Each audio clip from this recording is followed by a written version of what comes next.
পরশুদিন মনে হয় এসকে মাপা মারা গেছে। আমাকে অনেকজন করলো। তো ওই পার্সনটির আমি নাম সার্চ করলাম এসকে মাপা, কারণ এসকে মাপা এমন একজন পার্সন যে সে বলে বোঝানো যাচ্ছে না। এই যে দেখো, এসকে মাপা পরশুদিন, একদিন আগে।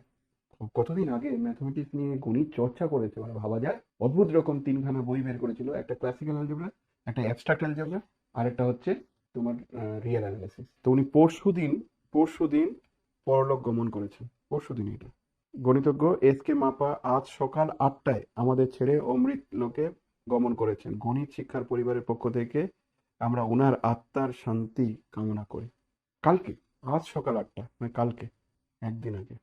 এমন একটা বই বের করেছে, সেই বইটা আমরা খালি পড়ছি, তাতেই রেসপেক্ট চলে আসছে। ভাবো, যে বুক একটা পড়ছি, সেই বইটা দেখিনি, জানি না, পার্সনকে চিনি না, ওই বই আসার পর তার ওনার প্রতি রেসপেক্ট চলে আসছে।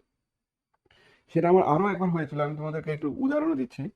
তোমাদের যখন আমি টেনসার ক্যালকুলাস, তারপরে ডিফারেনশিয়াল জিওমেট্রি, এলপিপি, এইগুলো যখন পড়াতে শুরু করলাম, তো এলপিপির সৌমিত্র স্যারের বইটা আমার অসম্ভব ভালো লেগেছিল। তার আগে যেটা ভালো লেগেছিল, যে টেনসার ক্যালকুলাসের একটা সুন্দর বই ছিল, এত সুন্দর করে টেনসার ক্যালকুলাসটা লিখেছিল এস মুখোপাধ্যায়। টেনসার ক্যালকুলাস এত সুন্দর করে এই বইটা করেছে।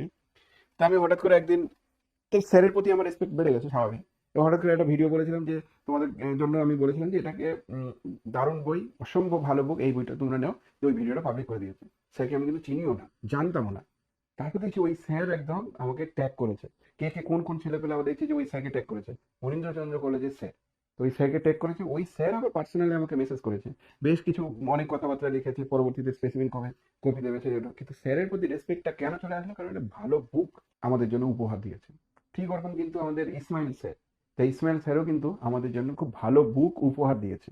এটা কিন্তু বিশাল বড় একটা পাওনা।